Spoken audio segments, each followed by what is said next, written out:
On termine ce journal avec le portrait de Pablo Renaud. Ce jeune originaire de Moorea rêve de devenir boxeur professionnel et il s'en donne les moyens.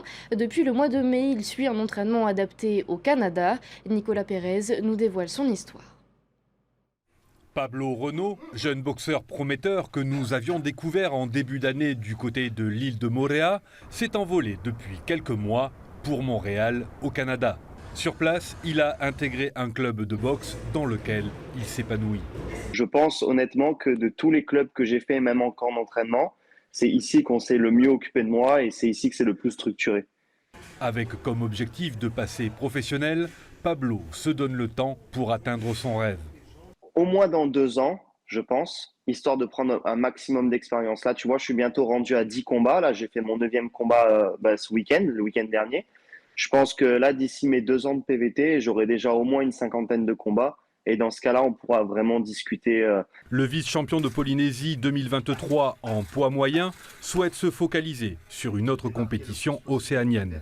J'ai pas abandonné l'idée de faire les Jeux du Pacifique parce que je pense que c'est le step au-dessus, tu vois. Les championnats de Polynésie, je les ai quand même fait 2 fois. C'est pas que je suis pas contre les refaire, mais c'est que j'aimerais maintenant viser plus haut. Pour engranger un maximum d'expérience et de technique, son club québécois lui offre les meilleurs partenaires d'entraînement du pays pour y arriver.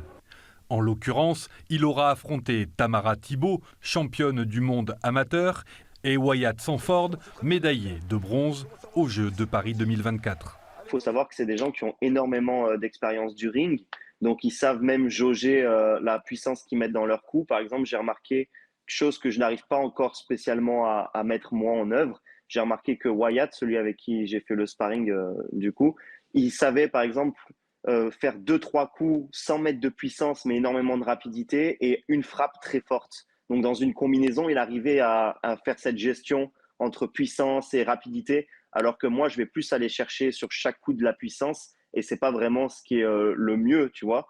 Pour son entraîneur, Pablo a tout pour réussir.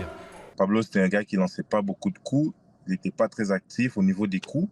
Et récemment, il y a 2-3 mois, je vois que Pablo, il travaille là-dessus, il lance beaucoup de coups, il travaille sa défense, même si c'est encore amélioré, mais Pablo s'est vraiment amélioré. Et je vois qu'il veut vraiment apprendre, il veut se rendre loin, il a des objectifs, il veut les atteindre.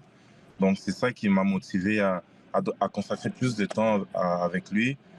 Des qualités qui lui permettent d'obtenir la confiance de son staff, qui l'enverra en début d'année prochaine dans un camp d'entraînement à La Havane, sur l'île de Cuba, la Mecque de la boxe mondiale.